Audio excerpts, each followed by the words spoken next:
de mala praxis cuando se está clarísimo que la comunicación es un elemento fundamental para combatir el virus? No, la verdad que es inentendible. Es inentendible y yo diría también inadmisible.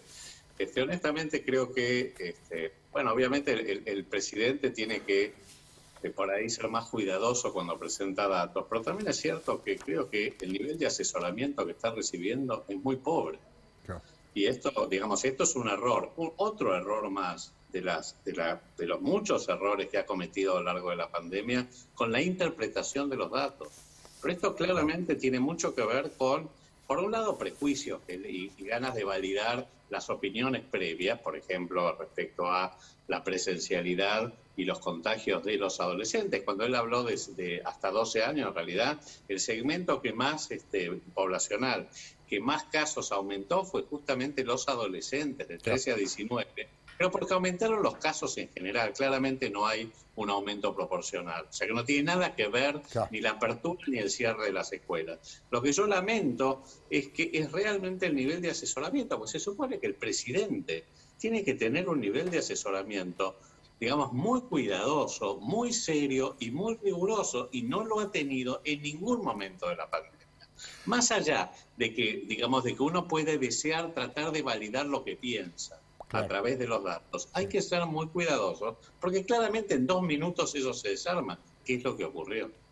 Doctor, lo quiero llevar a un tema bastante polémico, que levanta mucha discusión y polémica. Yo tengo una opinión, pero quiero saber la suya, que es el profesional del área. Lo que ha pasado en Rosario. Hoy en Rosario le voy a mostrar unas imágenes de estas protestas que han tenido un sector que se autodenomina Médicos por la Verdad, que lo encabeza el doctor Mariano Arriaga, que creo que esta hora todavía sigue detenido.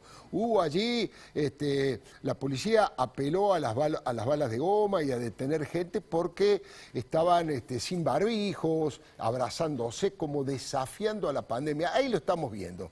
Fíjese lo que ha pasado.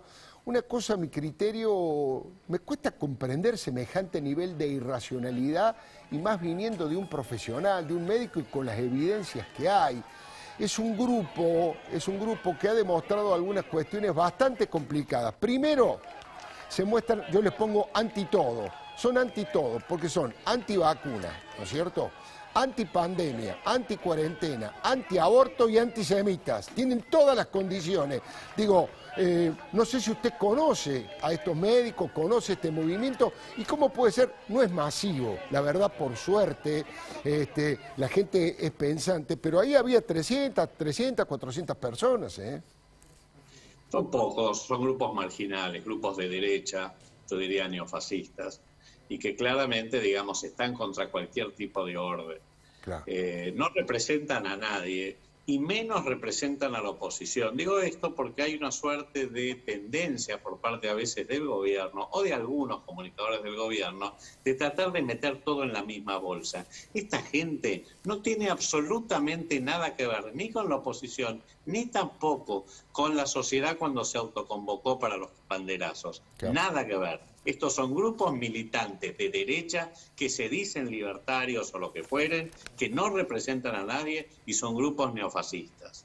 No hay mucho más para decir. Está muy claro. He leído en Twitter que usted plantea que el presidente debe cambiar su contrato político, abrir el juego y consensuar un nuevo contrato. ¿Qué es lo que eso llevado a la práctica? ¿Qué significa? ¿Qué debería hacer? ¿Convocar a la oposición? ¿Convocarlo a usted? ¿A otros científicos que no son kirchneristas o que todavía no han opinado? Acá, digamos, la verdad es que tanto yo como, digamos, la Fundación ALEM, que reúne a los grupos técnicos del radicalismo, venimos planteando desde hace más de un año que hay que ampliar el comité técnico asesor, darle una perspectiva más amplia, que no quede reducido a infectólogos o algunos sanitaristas, que además que tienen claros sesgos en la interpretación, sino que fundamentalmente se abra para tener, digamos, básicamente abarcar todas las dimensiones de esta pandemia que trascienden la esfera sanitaria. Pero sobre todo que convoque formalmente a la oposición. Yo creo que a esta altura, digamos, viendo lo que es la tragedia de esta segunda ola, viendo lo que ha ocurrido en el país en este último año y pico, viendo lo que ha sido el aumento de la pobreza, la recesión, el desempleo, la tragedia sanitaria, lo que tiene que ver con el conflicto de toda esta situación de incertidumbre con las vacunas, con los testeos, con lo que la gente no puede, digamos, en este momento conocer a ciencia cierta, cómo va a ser, digamos, si va a seguir encerrada, cuándo se va a abrir. Bueno, yo creo que a esta altura no se justifica que el gobierno siga actuando como si existiera solamente una parte de la sociedad. Tiene que convocar formalmente a la oposición y yo creo que la oposición le va a dar una mano en todo esto.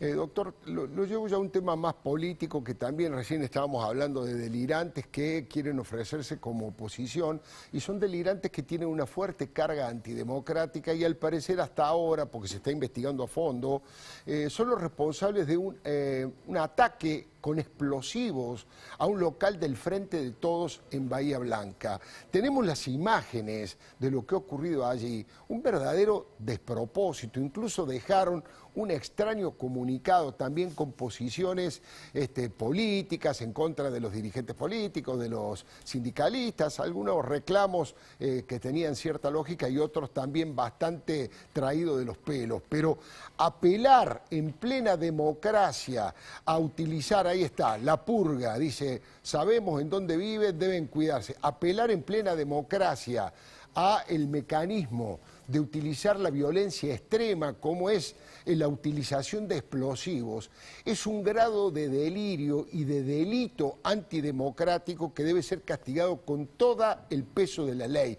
No importa quién sean los responsables y no importa quién sean los atacados, no importa cuál es la víctima o el victimario. El hecho de resolver un conflicto político en plena democracia apelando a explosivos nos lleva a lo peor de la Argentina. Genera un nivel de espiralización probable de la violencia, porque aquellos que fueron damnificados tal vez mañana quieran tomarse revancha y algún tipo de venganza, y eso va generando un ida y vuelta que quienes vivimos la década del 70 sabemos que nos lleva al precipicio del horror y de la muerte en la Argentina, al que no podemos volver nunca más.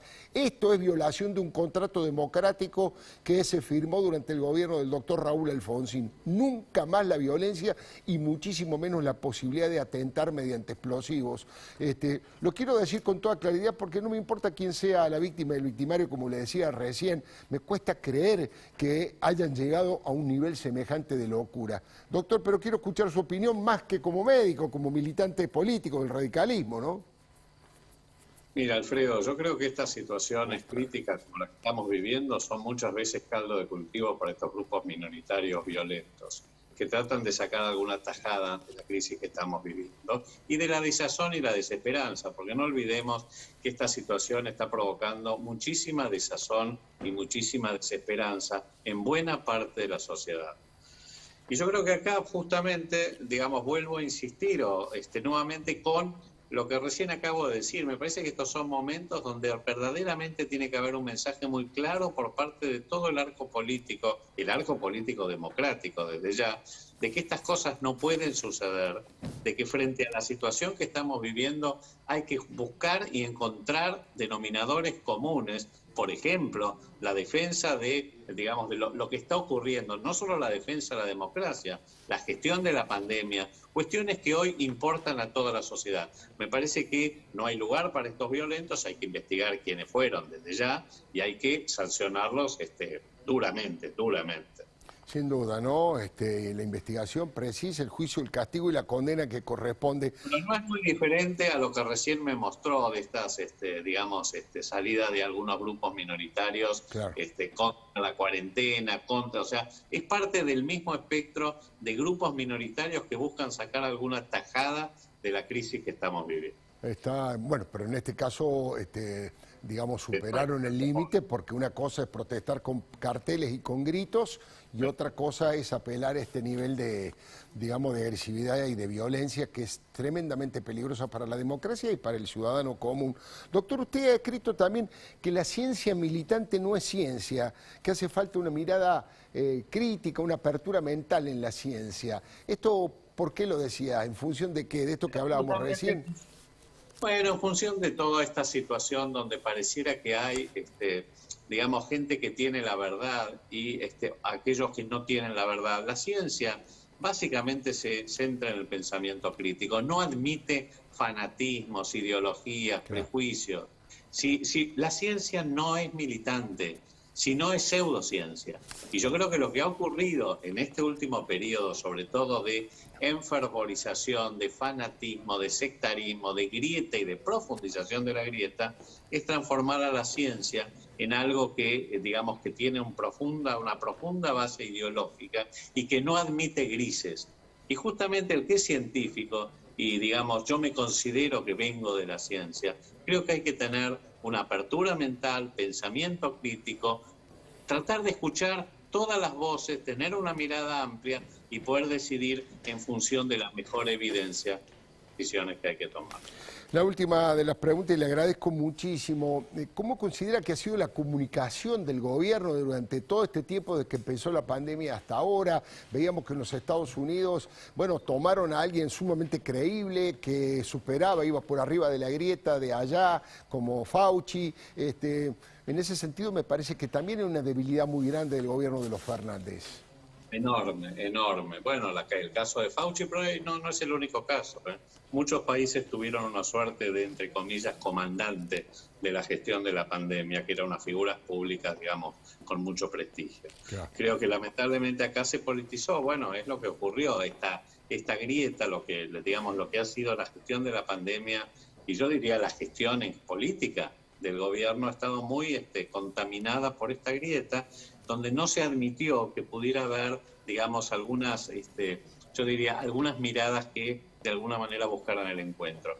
Claramente acá faltó, digamos, sobre todo una concepción independiente de la gestión de la pandemia, y yo creo que fue, digamos, muy perniciosa para, digamos, si los resultados están a la vista. Doctor Adolfo Ruiz, te ha sido muy amable, Muchísimas gracias. Un abrazo, Alfredo. En instantes vamos a escuchar a Candela Ini, que tiene información de último momento respecto de Fabián Rodríguez Pepín. ¿Qué información ha podido recoger Candela allá en el Uruguay con información de la justicia uruguaya y qué actitud van a tomar aquí la justicia argentina respecto de esta situación de un asesor de Mauricio Macri que ha pedido refugio político porque se siente un perseguido allá en Uruguay? Y también le voy a contar, o vamos a tratar de repasar un poco este delirio, otro delirio. Hoy es el día de los delirios. Digo, Juan Grabois no lo dejaron entrar en Colombia, fue como si se sintiera el dueño de la patria grande a luchar por el pueblo colombiano y por supuesto no lo dejaron entrar. Enseguidita venimos con eso. Ahora una brevísima pausa.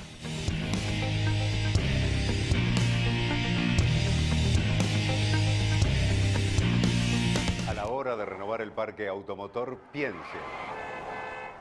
piense solo en el especialista. Nadirán Mercado, subastas online.